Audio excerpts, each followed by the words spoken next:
ketika merasa aman dari siksa Allah Subhanahu wa taala. Ma'asyiral muslimat yang dimuliakan Allah Subhanahu wa taala, merasa aman dari makar ataupun siksa atau azab Allah Subhanahu wa taala adalah sesuatu yang sangat bahaya dalam kehidupan kita, karena dia menghilangkan perasaan takut. Rasa aman dari makar ataupun siksa Allah Subhanahu wa taala artinya dia menghilangkan sesuatu yang sangat penting dalam ibadah hati kita. Apa itu? Al-khawfu, perasaan takut. Di sini pengarang rahimahullahu taala membawakan beberapa dalil dari Al-Qur'an dan juga hadis Nabi sallallahu alaihi wasallam. Allah Subhanahu wa taala berfirman, "Fala ya'manu makrallahi illal qaumul khasirun." Tidaklah orang itu merasa aman dari makar Allah atau siksa Allah kecuali orang-orang itu termasuk orang-orang yang rugi.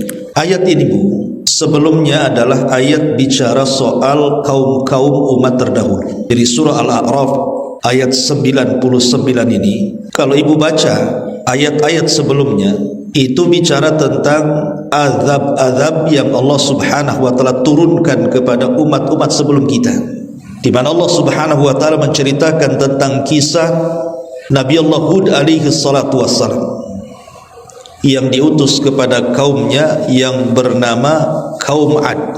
Tapi sebagaimana kebiasaan Rasul yang diutus oleh Allah Subhanahu wa taala tidak lepas daripada penentangan kaumnya, sehingga akhirnya Allah Subhanahu wa taala timpakan azab kepada kaum Ad itu dengan cara apa?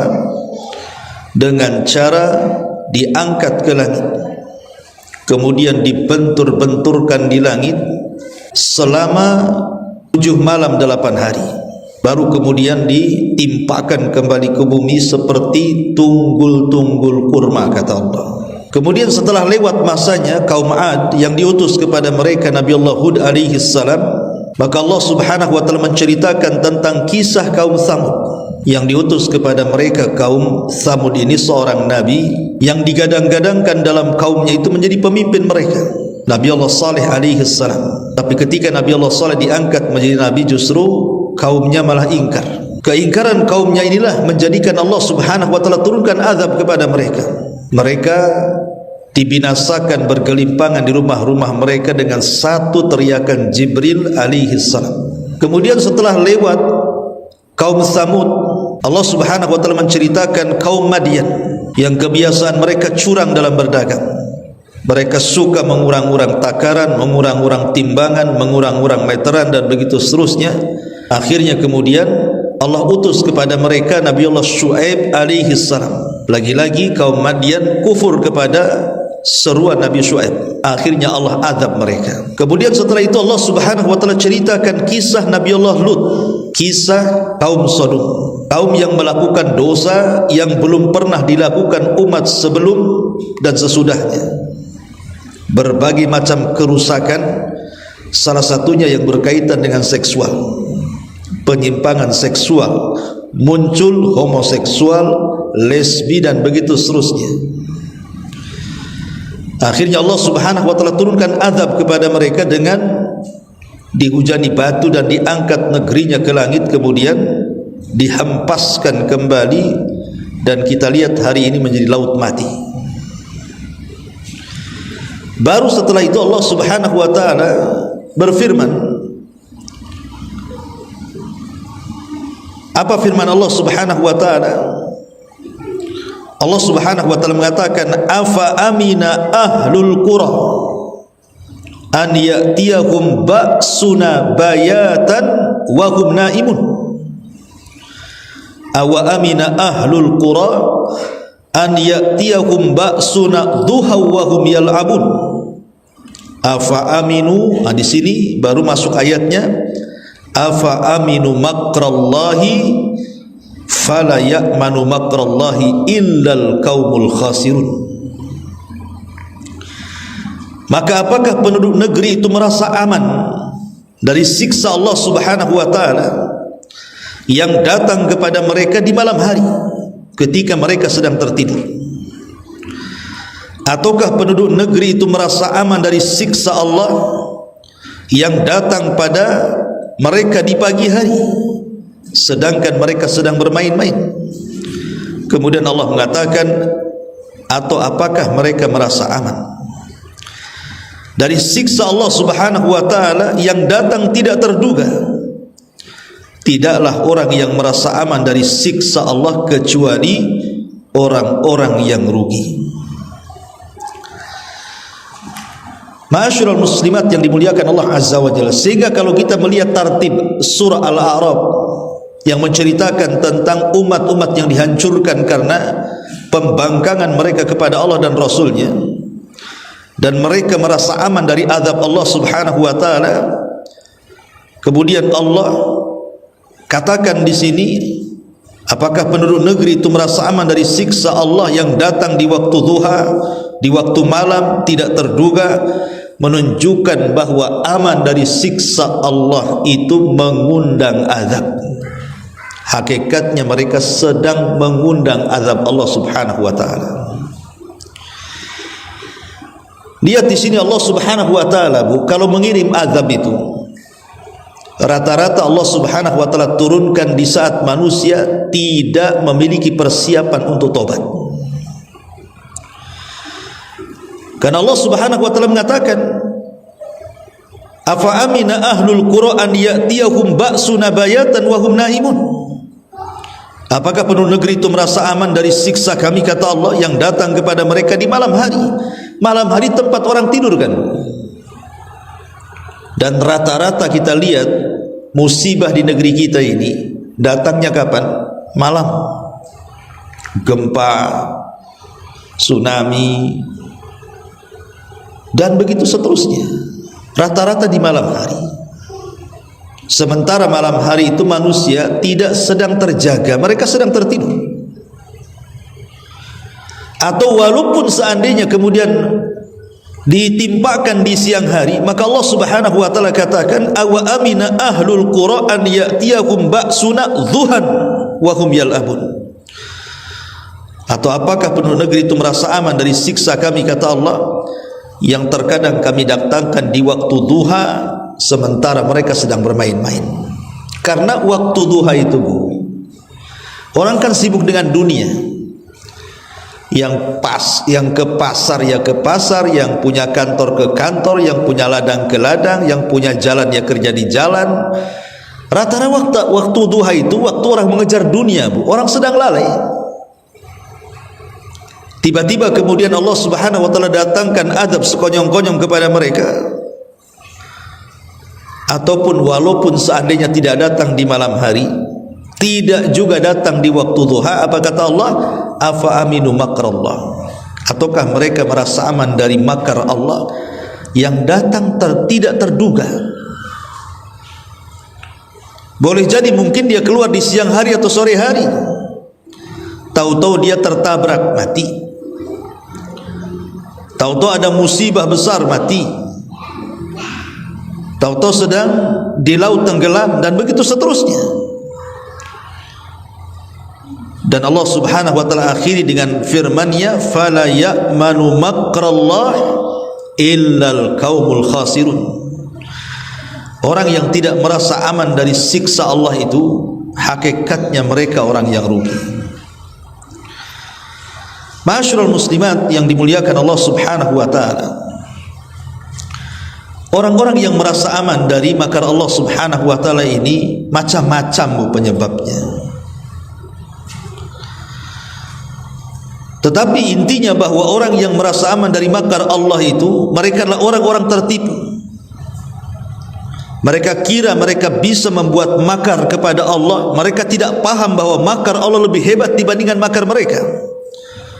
Wa makaru makran wa makarna makran wallahu khairul makirin. Mereka hendak menipu Allah dengan membuat makar. Allah pula lebih punya makar lagi, dan makar Allah jauh lebih hebat dibandingkan makar makhluknya. Ma'asyiral muslimat yang dimuliakan Allah azza wa jalla, apa penyebabnya? Kenapa orang itu bisa aman dari makar Allah? pertama, biasanya orang yang merasa aman dari makar Allah itu penyebabnya karena tertipu dengan dunia.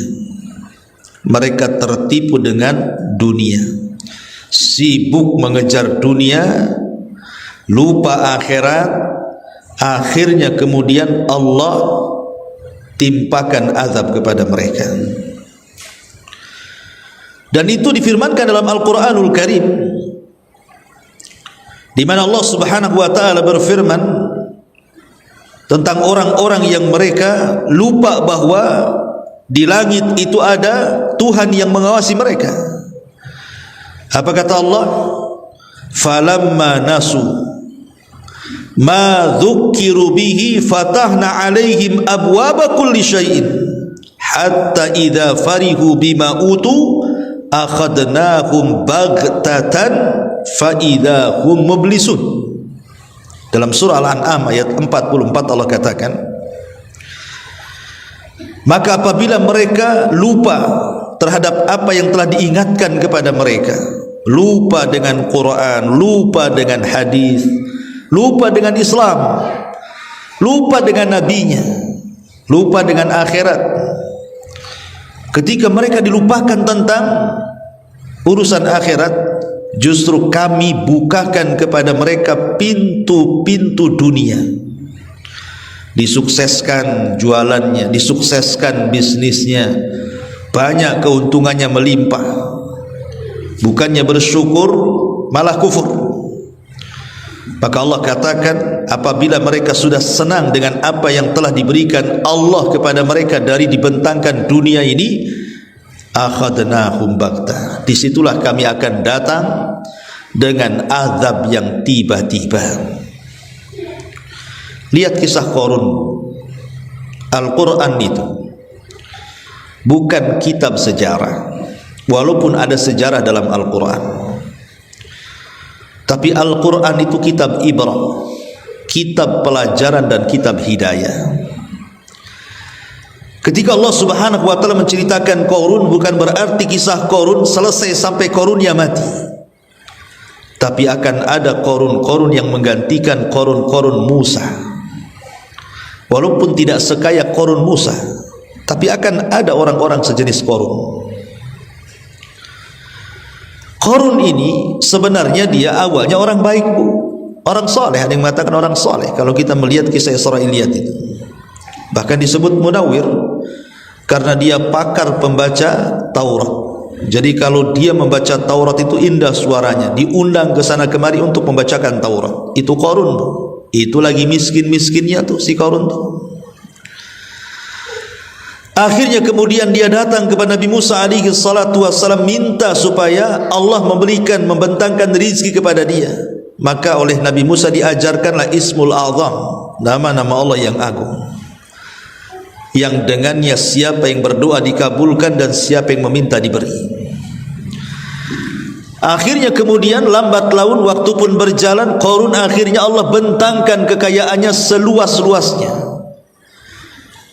Bahkan bukan hanya orang paling kaya di zaman Bani Israel, bahkan orang paling kaya satu dunia mungkin. Hari ini siapalah yang punya kekayaan seperti Qarun tuh, Bu? Yang gemboknya saja diangkat oleh uli kuwah, pemilik tenaga-tenaga kuat, uli usbatin ulil kuwah, Quran mengatakan. Bagaimana dengan pintu dan gudangnya tuh? Kuncinya saja dibawa orang-orang yang kuat-kuat. Tetapi Qarun tidak bersyukur dengan kekayaannya.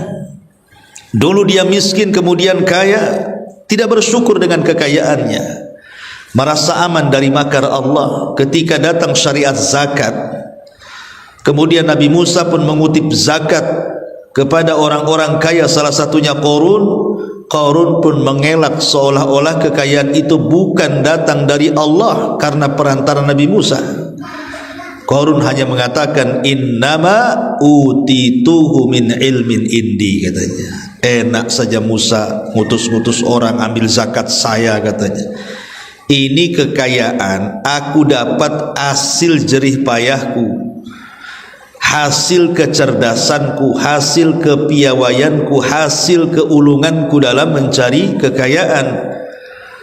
Qarun lupa bahwa kekayaan itu milik Allah. Allah bisa saja memberi, Allah bisa saja menahan. Allah bisa saja seketika mengayakan orang, Allah bisa seketika memiskinkan orang. Qarun tidak paham di sini. Malah kemudian dia kufur nikmat kan, Bu. Akhirnya dengan kufur nikmat itu dia merasa aman dari siksa Allah, merasa aman dari makar Allah, merasa aman dari azab Allah Subhanahu wa taala. Mulai dia mengganggu dakwahnya Nabi Musa dan memfitnah Nabi Musa dengan fitnah macam-macam. Maka ketika Qarun terus merasa aman dari siksa Allah, maka Allah Subhanahu wa taala katakan fa khasafna bihi wa bidarihil ardh. Kami tenggelamkan si Qarun dan seluruh kekayaannya ke dasar bumi. Makanya hari ini kalau nemu dompet di jalan bilangnya harta Qarun. Bukan dompet orang tuh. Ya. Dari sini diambil pelajaran apa, Bu? Di antara orang-orang atau penyebab besar orang itu merasa aman dari makar Allah, dari siksa Allah itu karena tertipu dengan dunia. Kan banyak orang-orang sekarang, Bu, persis akhlaknya seperti Qarun. Ya wajar saja saya kaya, ya saya kan pejabat, saya menteri loh, saya bekerja jadi dokter, saya pilot, saya insinyur, saya sekolah tinggi sampai doktor profesor. Ya wajar saya kaya. Kekayaan itu bukan dari titel, kekayaan itu datang dari Allah. Berapa banyak orang yang enggak punya titel kaya juga. Itulah kufur nikmat namanya, merasa aman dari makar Allah Azza wa Jalla. Kaya itu tidak dilarang dalam Islam. Tetapi kalau kekayaan itu sampai melalaikan, itulah yang dilarang. Orang jadi kaya tidak ada hukumnya. Karena para sahabat juga banyak yang kaya, para nabi juga ada yang kaya. Tetapi kekayaan yang dipuji adalah kekayaan yang dengan kekayaan itu dia menolong agamanya. Dan kekayaan itu menjadi tercela ketika kekayaan itu melalaikan dari agamanya. Seperti Qarun. Karena tertipu dengan dunia, akhirnya merasa aman dari siksa Allah, Allah turunkan siksanya kepada si Qarun. Ini yang pertama. Sebab orang merasa aman dari siksa Allah itu karena tertipu dengan dunia, akhirnya masuk kepada istidraj. Apa, Bu? Istidraj. Apa istidraj itu? Nabi SAW bersabda, "Idza ra'aitallaha yu'til 'abda minad dunya 'ala ma'asihi ma yuhibbu fa innama huwa istidrajun." Kata Nabi SAW, kalau engkau melihat ada seorang hamba kok diberikan dunia terus-terusan padahal dia suka melakukan maksiat. Maksiat terus tapi kayanya bertambah. Maksiat terus tapi suksesnya bertambah. Kok enggak miskin-miskin orang ini? Padahal maksiatnya luar biasa. Makin kaya, makin bejat, makin enggak karuan. Itulah disebut istidraj namanya. Kufur kepada Allah tetapi Allah masih memberikan nikmatnya kepada dia. Lah yang seperti ini hati-hati, karena dia telah atau sedang merasa aman dari siksa Allah. Karena Allah Subhanahu wa taala berfirman, "Kalla innal insana la yatgha an ra'ahu istaghna." Sekali-kali manusia itu mudah melampaui batas, kata Allah, ketika dia dibentangkan kekayaan. Dan umumnya kekayaan itu sirru tughyan, rahasia bejatnya orang. Ketika miskin masihlah dia rajin ke pengajian, rajinlah dia salat ke masjid, rajinlah dia silaturahim. Lisannya juga masih suka senyum, suka bercanda, tawadhu, rendah diri. Ketika kaya hilang semuanya. Tidak ke pengajian, tidak ke masjid, tidak silaturahim. Lisan pun sudah malas senyum, sudah tidak supel kepada sesama orang-orang susah, itulah mulai itu istidraj itu. Dia merasa aman dari makar Allah Subhanahu wa taala. Ma'asyiral muslimat yang dimuliakan Allah Azza wa Jalla, ini yang pertama, bahwa di antara sebab kenapa orang merasa aman itu karena tertipu dengan dunia. Yang kedua, tertipu dengan pangkat jabatan kepemimpinan, tertipu dengan perkara-perkara ini. Sebelum menjadi pemimpin masih rakyat biasa lah kan bu, masih tawadhu lah orangnya, masih rajin dia ngaji masjid, ibadah gitu ya. Ketika mulai jadi pemimpin, mulailah setan datang. Karena kepemimpinan ini biasanya kalau orang itu sudah ambisi dari awal, itu akan rusak. Karena biasanya akan melahirkan banyak penyakit hati. Lahirlah sombong dari situ, lahirlah takabur dari situ, lahirlah ujub dari situ, lahir hasad, lahir dengki, dan begitu seterusnya. Makanya Nabi SAW ketika ada seorang sahabat Abu Darda radhiyallahu anhu meminta kepada Rasul, Abu Dzar Al-Ghifari meminta kepada Rasul untuk menjadi pemimpin, Rasul tolak. Dan Rasul katakan kau lemah, gak bisa ya. Ma'asyiral muslimat yang dimuliakan Allah Azza wa Jalla, kita lihat para pejabat itu orang-orang yang diberikan kedudukan, dan kedudukan juga sama dengan harta nikmat dari Allah. Allah yang meletakkan seseorang dapat kedudukan, Allah juga yang kemudian mencabut kedudukan orang itu.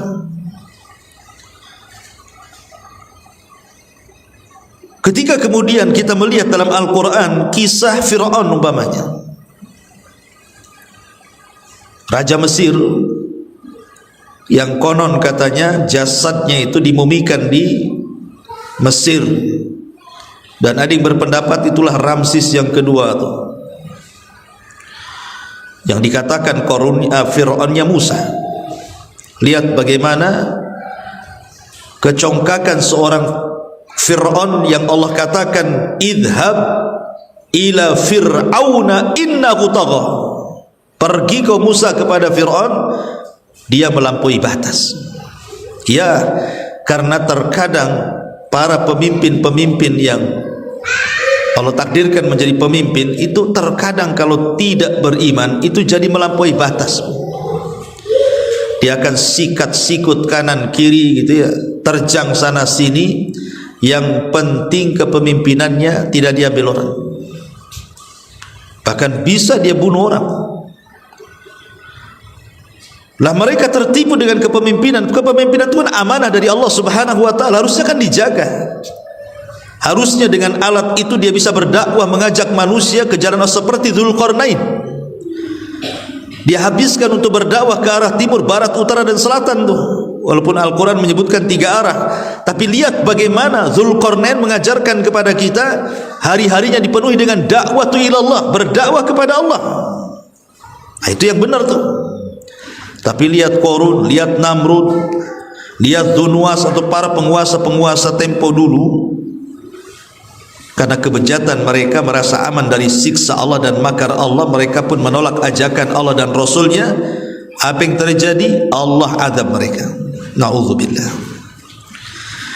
Kemudian yang ketiga, orang-orang yang merasa aman dari makar Allah Subhanahu wa taala adalah orang-orang yang diberikan pengetahuan, diberikan ilmu.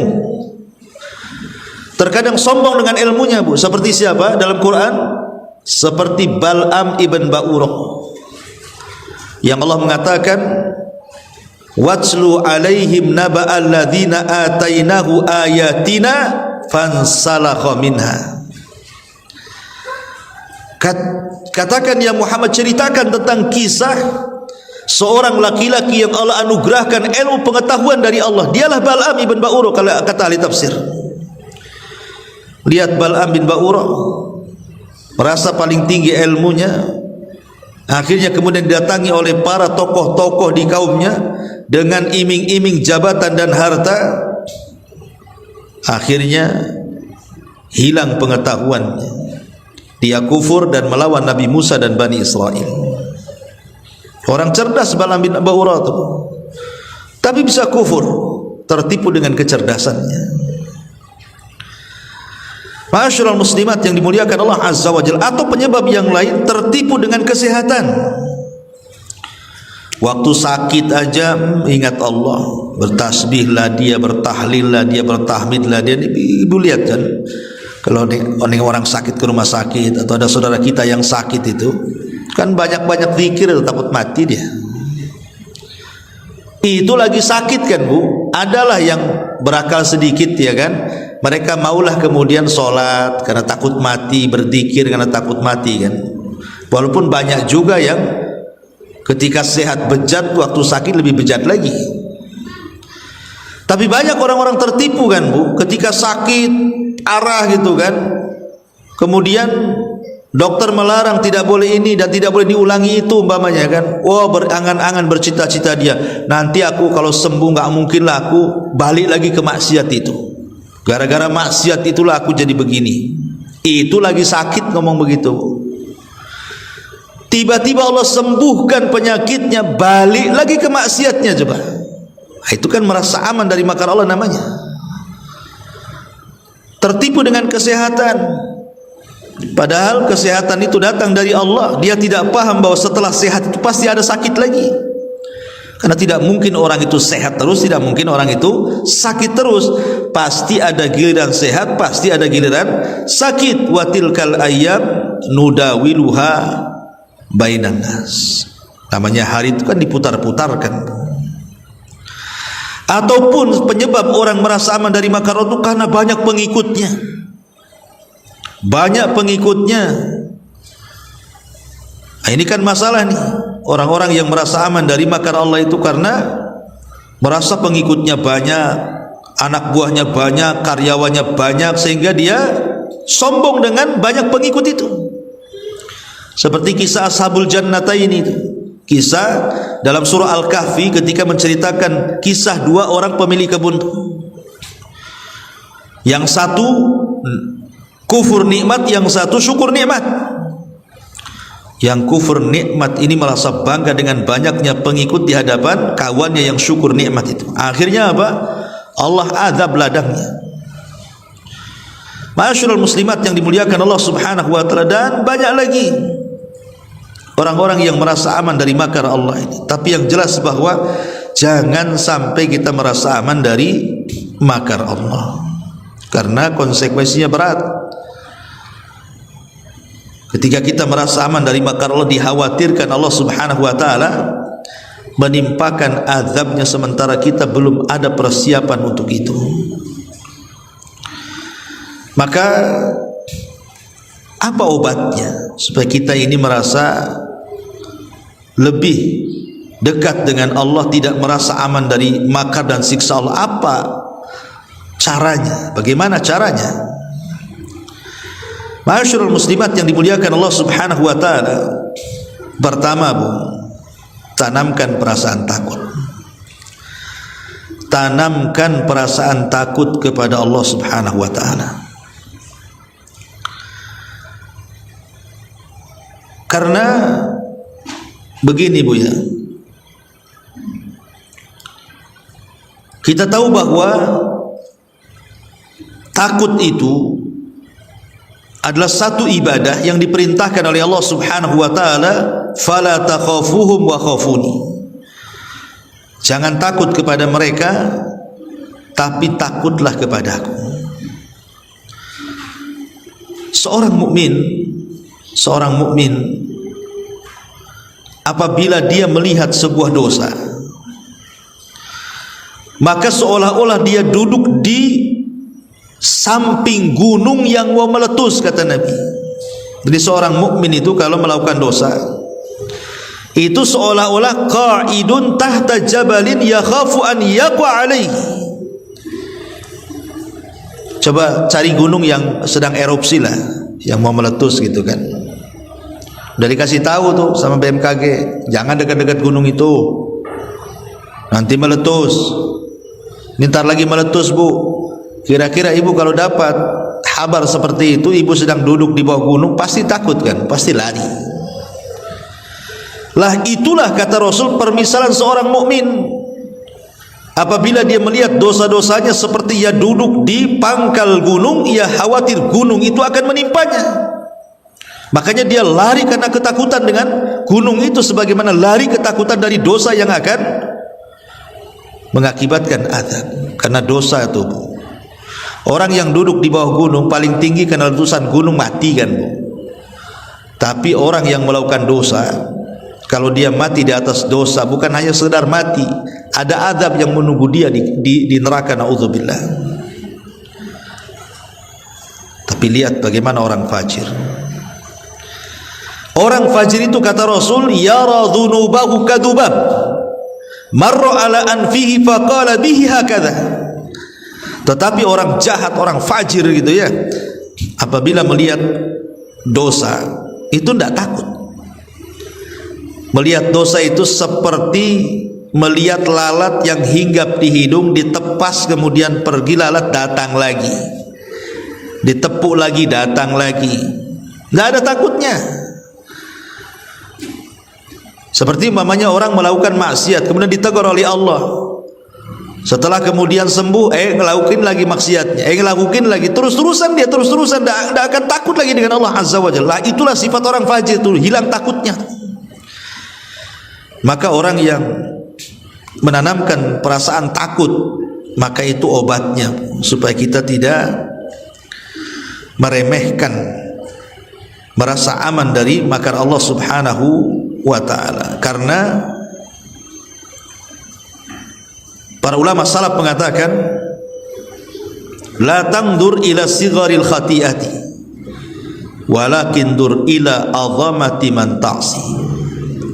Jangan lihat pada kecilnya dosa, akan tapi lihat pada besarnya zat Allah yang engkau maksiati. Jangan pernah melihat kepada dosa, tapi melihatlah kepada siapa kita berbuat dosa, kepada Allah. Itu yang kita lihat. Kita sedang berbuat dosa kepada Allah yang sewaktu-waktu Allah akan mengirimkan makarnya kepada kita dan kita tidak sadar. Makanya Rasul mengatakan, iyyakum wa muhaqqarati adz-dzunub. Hati-hati kalian terhadap dosa-dosa yang kalian anggap kecil itu. Ma'asyiral muslimat yang dimuliakan Allah Subhanahu wa ta'ala.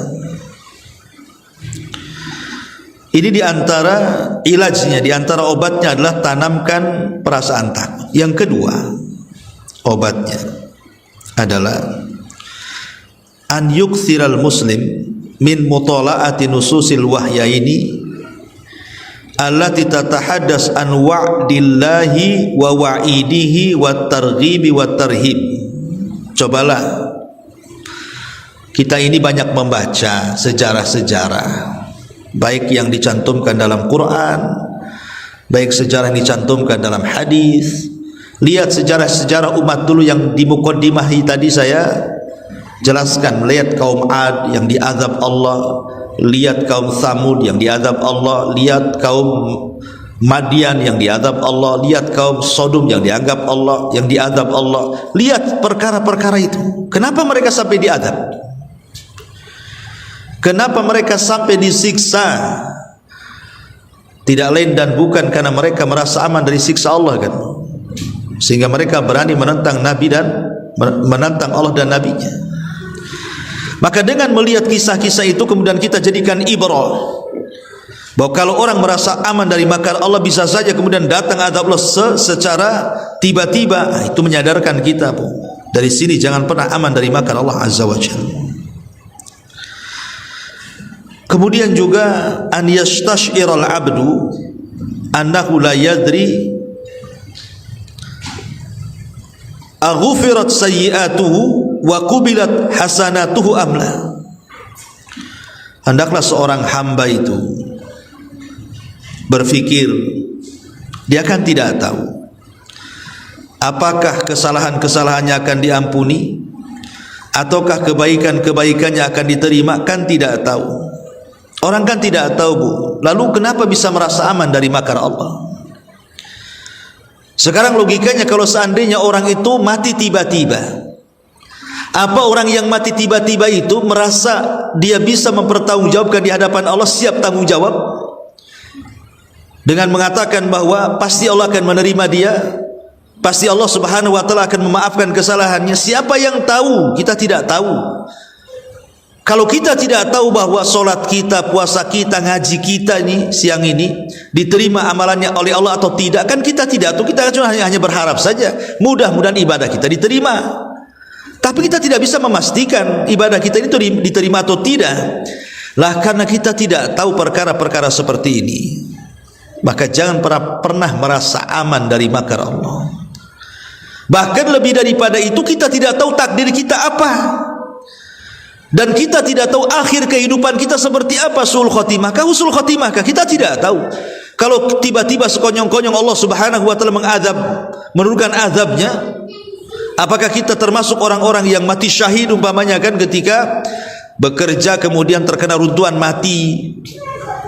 Ataukah justru itu awal daripada azab Allah di dunia sebelum akhirat? Maka dengan menanamkan perasaan-perasaan seperti ini, mudah-mudahan menjadi timbullah perasaan tidak merasa aman dari makar Allah. Artinya takut kalau seandainya kemudian Allah Subhanahu wa taala menimpakan azabnya kepada kita, naudzubillah. Ma'asyiral muslimat yang dimuliakan Allah Azza wa Jalla, ada sebuah hadis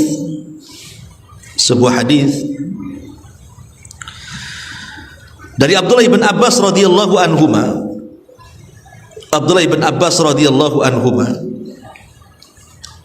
anna Nabiy sallallahu alaihi wasallam su'ila anil kabair.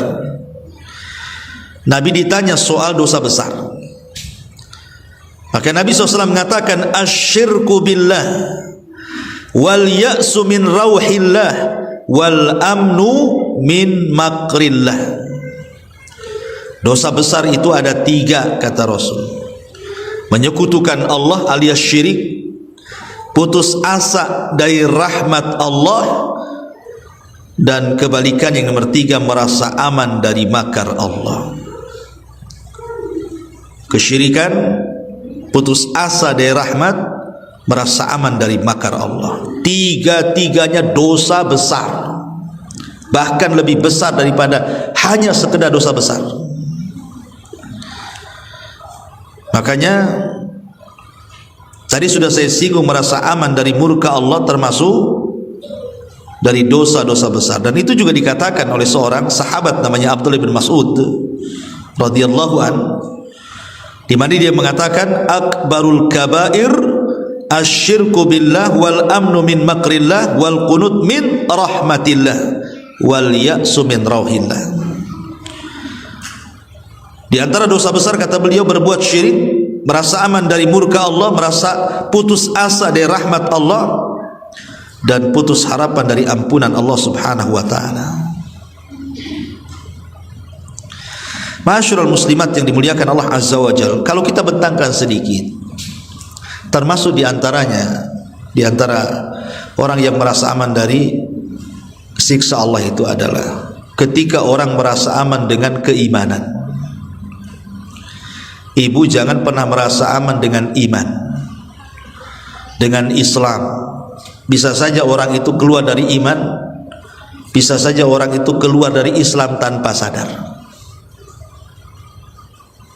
Maka jangan pernah merasa aman dari iman, jangan pernah merasa aman dari Islam. Maknanya, perbaikilah keimanan kita setiap hari dengan istiqomah. Kita kan tidak tahu betapa banyak perkara-perkara yang dijelaskan para ulama, seperti kata-kata yang sadar atau tidak ketika mengucapkannya, rupanya kata-kata itu bisa mengeluarkan orang dari Islam. Perbuatan yang tanpa disadari, rupanya perbuatan itu mengeluarkan pula dia dari keimanan. Kita tidak tahu. Coba umpamanya hadis Nabi SAW, la yazni zani hina yazni wa huwa mu'min. Tidaklah orang berzina ketika dia berzina hilang keimanan dalam dia. ataukah orang yang bermaksiat, mencuri dan begitu seterusnya. Ketika Allah takdirkan tidak ada iman dalam dadanya, atau mungkin kurang iman dalam dadanya, tiba-tiba dia meninggal dunia, kira-kira apa yang dihadapkan di hadapan Allah? Makanya Nabi SAW itu, kata Ummu Salamah, selalu berdoa dengan doa, ya muqallibal qulub tsabbit qalbi ala dinik, ya muqallibal qulub, ya musarrifal qulub sarrif qalbi ala ta'atik. Wahai Zat yang membolak-balikan hati, tetapkan hatiku di atas agamamu, tetapkan hatiku di atas ketaatan kepadamu. Kenapa kemudian Rasul mengajarkan kepada kita? Karena hati saya, hati ibu, hati siapapun itu berada di genggaman Allah. Kapan saja Allah bisa memberikan hidayah, kapan saja Allah bisa menyesatkan dari hidayah, kita tidak tahu. Maka jangan merasa aman. Teruslah pupuk keimanan kita dengan istilah tajdidul iman. Perbaharulah keimanan itu. Dengan cara apa? Teruslah menambah ibadah dan ibadah, ketaatan dan ketaatan, supaya fasanu yassiruhu lil yusra. Sudah mudah dia beramal saleh, Allah mudahkan dia masuk surga. Ma'asyiral muslimat yang dimuliakan Allah Subhanahu wa taala. Kemudian juga merasa aman dari makar Allah adalah putus asa dari rahmat. Putus asa dari rahmat Allah. Terkadang ada orang itu didatangi setan, Bu, dibisikkan di telinganya, umpamanya orang ini banyak kali melakukan dosa, banyaklah, udah enggak terkira dosanya. Terbentiklah dalam hatinya ingin tobat. Akhirnya dia tobat sebentar, dosa lagi, makin banyak lagi, makin seru lagi, makin melampaui lagi. Akhirnya dia terpikir dalam hatinya, mungkin saya tak pantas bertobat. Orang seperti saya tidak mungkin diterima Allah. Orang seperti saya pantasnya masuk neraka. Orang yang mengatakan seperti ini, dia sedang merasa aman dari makar Allah. Dia pikir masuk neraka satu celupan itu perkara ringan. Masuk neraka satu celupan menghilangkan memori kenikmatan satu dunia yang pernah kita rasakan. Jadi kalau ibu terlahir kaya sampai mati tidak pernah susah hidupnya, dihormati, dimuliakan, pokoknya tidak pernah susah, tapi ditakdirkan menjadi penduduk neraka, itu akan dipanggil di hadapan Allah, Bu. Kemudian dicelupkan satu kali ke neraka. Sebelum dimasukkan ke neraka secara total, itu dicelupkan satu kali ke neraka tuh. Kemudian ditanya sama Allah, hal marra bika min amin qad, masih terbayang kenikmatan kamu di dunia tuh? Dia mengatakan tidak. Satu celupan menghilangkan memori kenikmatan di dunia, Bu. Padahal susah-susahnya orang kan, ibu umpamanya pernah kaya kemudian susah, jangan ibu lah, yang lain aja lah ya. Umpamanya ada orang lain pernah kaya kemudian susah. Susah-susahnya orang hidup di dunia itu masihlah nostalgia waktu kayanya kan, Bu. Oh, saya pernah kaya, masih ingat tuh, pernah makan enak, pernah hidup di gedung, pernah punya mobil, masih teringat, Bu. Susah-susahnya di dunia itu kalau dia pernah sukses. Tapi orang diselupkan satu kali ke neraka, Bu, itu hilang satu memori selama hidup di dunia itu. Ketika ditanya, masih ingat memori-memori? Nggak ada, hilang, blank. Kan dahsyatnya neraka. Maka jangan pernah kemudian merasa putus asa dari rahmat Allah Azza wa Jalla. Karena putus asa dari rahmat Allah itu lebih besar dosanya dibandingkan perbuatan dosanya. Seandainya dia dari awal sampai akhir berbuat dosa terus, kemudian ketika dia hendak bertobat dia putus asa, justru sekali putus asa itu lebih besar dosanya dibandingkan satu usia dia dihabiskan untuk maksiat. Kenapa? Karena putus asa itulah yang menghalangi orang tobat. Akhirnya tidak mau tobat-tobat kan begitu.